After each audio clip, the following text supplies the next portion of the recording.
For answering this question, we must go back to the 1950s in the South Africa. In the 1950s, South Africa wasn't just a country. It was basically a giant prison. A law called apartheid controlled everything: where you could live, where you could study, who you could marry, even which bathroom you could use. If you were black, you were essentially a second-class citizen. No voting rights, no voice, and even no future. At the same time, Mandela was a young lawyer who believed that the system could be defeated through law and peaceful protests.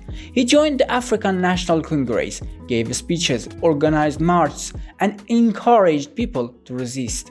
But the government had only one response: bullets and jail. The more widespread the protest, the harsher the crackdown. Until one day, an event happened that would change history forever. March 1916, South Africa. In a small town called Sharpeville, thousands of ordinary people gathered. Workers, students, women, even children, all unarmed, just to say we are human. There were no weapons, only a protest against a law that ruled their lives, the apartheid law. But the government wasn't used to listening. The police first tried to push the crowd back, then fired warning shots. Still, people didn't leave. They believed they were right, and then, in that moment, bullets rained down. In less than 2 minutes, over 60 people fell, most shot in the back. The world was stunned. That day became known as the Sharpeville Massacre.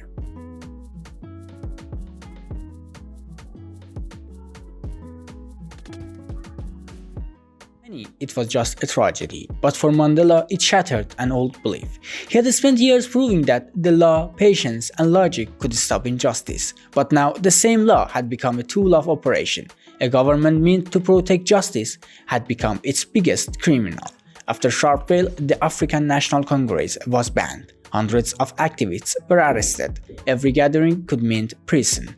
The resistance were underground. Speeches were secret, leaflets passed hand to hand, and every word could be your last. In that suffocating atmosphere, Mandela wrestled with a question: could victory still be achieved through peace? He later wrote, "When the government has only one language, the language of violence, the people have no choice but to respond in the same language." But the decision wasn't easy. For months, he debated with his comrades in secret meetings. Some still believed in non-violence. Others said, when bullets write the law becomes meaningless. Eventually, Mandela concluded, an unarmed struggle in a world made of bullets was doomed to fail.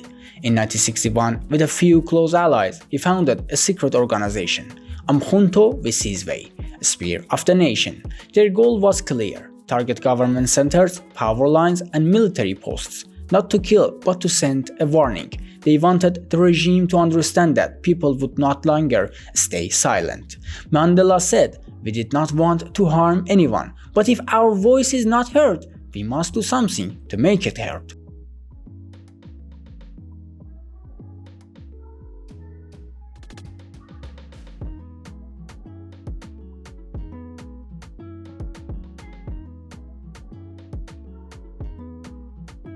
On New Year's event 1961, the first explosions went off.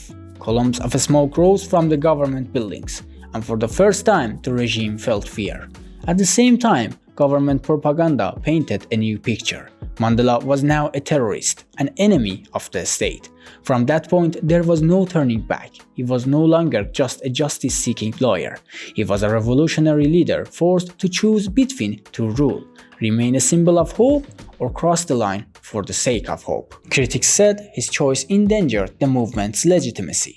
But for Mandela, the real question was, can you resist oppression with weapons when your only tools were prayer and patience? As operations expanded, the governments increased pressure. Members of Umkhonto weSizwe were arrested one by one, and eventually it was Mandela's turn. But during interrogation, he never denied responsibility. He said he accepted the consequences because his decisions were not born of despair, they were born of faith in freedom.